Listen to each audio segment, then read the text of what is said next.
It is now 10 minutes after 8. Welcome to the Forum at 8 here on SAFM, South Africa's news and information leader. Well, the focus this morning, Arab Spring and what has come of it.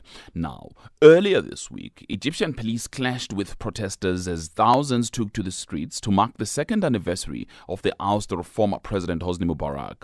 Protesters there were calling on President Mohamed Morsi to fulfill the goals of the revolution that eventually brought him to power.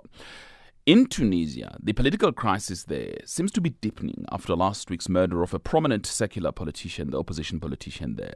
Tunisians increasingly divided over their country's government and the future, just 2 years after collectively overthrowing the dictator in a popular revolution. Now, this morning, we would like to just really look at the Arab Spring and whether or not it achieved what it set out to do. Did it achieve? Is there democracy?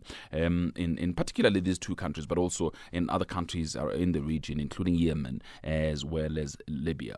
To talk to us about the Arab Spring and where it is now, let me start here in the studio and welcome Olufunto Akinduro, Senior Program Officer, Elections and Political Processes at the Electoral Institute for the Sustainability of Democracy in Africa, AISA. A very good morning to you, Ms. Akinduro. I thank you for your time. Good morning. Thank you for coming through.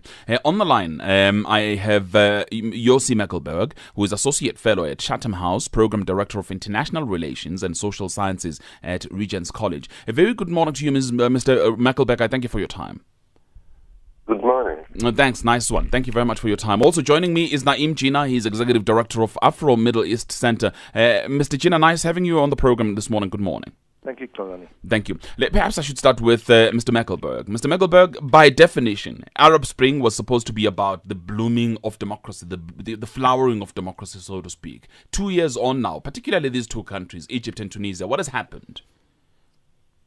Well, I think as happened, and there's change, and regime that were very oppressive and stayed in power for a very long time has been removed, and I think the people in all countries in the Middle East got the taste of freedom, of the idea of democracy, but they haven't reached the final destination. Revolutions are a long process, and the idea that within 2 years everything been achieved, I think was a bit of an illusion. In many ways, we are everyone managing expectations. But the idea that whenever these people are not feeling satisfied with the changes, they go back to the streets and they demand what they think they deserve, as we would expect, basic civil rights, human rights. It's part of the process of building a civil society and kind of discourse within the society that is changing. And one of the things is we have to follow it and not to, I think, even to the people themselves, to understand that they would have to keep demanding that they will. For me, it's a struggle between those who want control and the want freedom, which is always in societies, and hopefully it will lead to more transparent, accountable government in the future. It's interesting because you obviously you're suggesting that it's part of the revolution and that the revolution continues. Because observers are looking at the demonstrations at Tahrir Square, they're looking at demonstration at Bourguiba Avenue, and they're saying they look exactly the same as they did 2 years ago, and that we haven't pretty much moved any much from where we were 2 years ago. I think the region has moved quite far in this process, but hasn't reached the destination that a lot of us would like to be. And only with the people keep pressuring wherever they change and say, we don't want to replace one dictatorship with another. We don't want to replace oppressive regime with another oppressive regime. We would like to have a representative government. It won't be Western style necessarily, but it's one that represents the people, uphold certain values and ideas, and most important thing for them is that their basic human rights will be upheld. But as we learn from history, revolution are a long process, and it's not done just by changing the regime, but actually changing constitutions, having a constitution that is democratic, making sure the institutions are the ones that protect the rights of people. This is always an ongoing, and only if the people, either in in Egypt or Tunisia, when any other people keep putting the pressure on these governments, say we won't tolerate anything less than our having all our human rights. Or, Mr. Jinnah, do you not find it curious that the demonstrations, again, both in Cairo and in Tunis, at the end of the day, both seem to be calling for what they called for 2 years ago? They're calling for the resignation of these governments. They may be targeting a different government, but many there seem to suggest that they feel that 2 years ago and their efforts 2 years ago may have come to naught. You're asking me, Kuldani? Yes, indeed, Mr. Jinnah. No, I think there's a huge difference between what we're seeing, the protests that we're seeing now, and the protests that we saw 2 years ago. Between then and now, we've had democratic processes taking place in both the countries that you're talking about. We've had in Tunisia a constituent assembly elected by the people. In Egypt, we had a parliament elected by the people, a president elected by the people. Of course, problems with elections and all of that aside, I think that Yossi is generally correct in what he's saying. We can't expect, and unfortunately we do, but we shouldn't expect political transitions to take place over the course of a few months. They don't.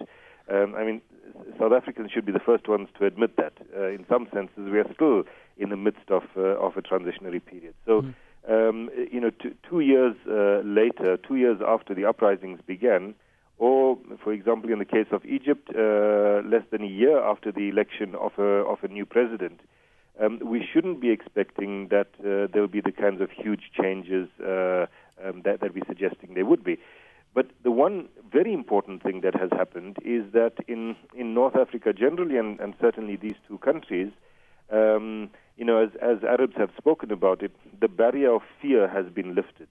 And so once people took to the streets, broke that barrier of fear, realized that they could actually achieve something by their mass action, which is the leaving from power of two dictators, they then realize that they have power in their actions, and so they're going to use that power. Workers are going to come out on strike. Workers are going to come out in protest. Students will, other sectors of society will, and they are. Sure. So what we're seeing unfolding is not a repeat of what happened 2 years ago. It's a consequence of what happened 2 years ago, and that is that we're seeing the democratic process actually playing itself out in a very real way. That's interesting. And that can only be positive. That's a very interesting one. Let me give you two points of view that I've heard people talk about these two countries. Let me start in Tunisia, for instance, where people are talking about the ruling party, the Ennahda party. They say it portrays itself as a moderate and tolerant body, but government critics are saying that in recent months, it has allowed ultra-conservative Muslim groups, or Salafists as they are called, to impose their will and opinions on what was always regarded as a bastion of Arab secularism. The Salafists have stopped music concerts, they've disrupted art shows, they've ransacked the US embassy, they've protested violently at universities. That is the situation in Tunisia. They go across to Egypt and they say, in Egypt, what you've seen over the past couple of months, President Morsi, betraying the revolution, there is disaffection in the manner in which the new constitution was rushed through parliament and the approval processes there, as well as a referendum, and the way in which Mr. Morsi is using presidential powers. Now, the point I'm making is that on one hand, you say it's the process of democracy, but people elsewhere are saying that things are getting worse over the past couple of months in the two countries. Well, we have to look at both countries separately, and if we look at Tunisia, frankly, I wouldn't envy the position that Ennahda is in at the moment. It's in a coalition with two left-of-center parties, and it's quite happy about being in that coalition, even with the problems that are there within the coalition. At the same time, there's this rising group within the right wing, which you pointed out, and they need to, in a sense, balance all these forces within society. Any ruling party in that kind of situation is in a difficult situation. So we might say, yes, they should have taken a harder line against some of those Salafi actions, and sitting where I am, I would agree with that. I'm not sure if I was sitting in Tunis what I would say about that, but certainly there are huge challenges to be faced. As far as Egypt is concerned, I think that politics in Egypt are extremely polarized. President Morsi is also dealing with a situation where, just to repeat what Yossi said, neither of these two countries have we actually had a full blown revolution. So in Egypt, for example, the institutions of state are still the institutions of state that were there at the time of Mubarak. The army is still the same army, even if Morsi very bravely got rid of two of the top guys in the army. The judiciary is still a judiciary that is committed to the Mubarak era. And so Morsi is the president of a country where he's dealing with these kinds of remnants of the Anshan regime, where he won an election quite slimly, not with a huge majority, and where he's dealing with an opposition that seems to be keener to undermine the Muslim Brotherhood than it is about ruling the country. So you have challenges. You have huge challenges in both countries, and of course the overwhelming challenge is to improve the socio-economic lives of people. These are challenges that are there that will have to be faced. Ms. Akinduro, not going back 2 years. Let me get your thoughts then. You've heard the two gentlemen. Their view is that it's democracy, I suppose, in progress, that it's unfolding. Perhaps let's just look at individual countries. Some people, for instance, in Tunisia had been hoping that it's going to be easy, given the nature of that country, 11 million people. Generally, everybody speaks French. Generally, everybody is relatively well educated and so on. What has happened? Well, I think I would speak also, along the same lines, that a transition is a process, and one cannot expect that suddenly, simply because people have taken to the street and the old regime is gone, then every single thing about the old regime is truly gone. Also, I think it's also important to think about the fact that the effects of the protests from the series of protests during the Arab Spring, in Tunisia, in Egypt especially, where the tourism sector is the main state of the economy. Of course, the protests, the Arab Spring had its effect on that sector. And of course, it will take time to build confidence for tourists to begin to come back into the country. It's the same thing in Tunisia. The Arab Spring had its socio-economic effects, in the country. And I do not think that 2 years is enough time to completely, eradicate the effects of this process. Sure. And it's also, just one more thing, it's also important to remember that even though, the main protests in January 2010 were there, but there were also other pockets of protests thereafter, and with the recent assassination. So it's more of a back and forth, thing. So I think that is one of the reasons for concern. But I suppose what worries observers elsewhere is that, but why is the language by the protesters because the protesters are effectively saying that the current governments have betrayed the revolution. They are not saying that we understand perhaps that you are implementing some of the things that we hoped you will, but actually you have betrayed the revolution. Yeah, I think first the question one should ask is, what were they expecting out of the revolution? On one side, some just wanted, let's get rid of this long-standing regime. Such people would give it a tick. Okay, that is done. On another side, no, we want the regime gone. We want democracy. We want a place where we can be free. We want a government we can, elect by ourselves, and where we can have a voice in the governance of the country. On another side, especially in Egypt, you seem to also hear the voice of the Islamists saying we want to get rid of one regime and, have a regime that will make Egypt a truly Islamic country.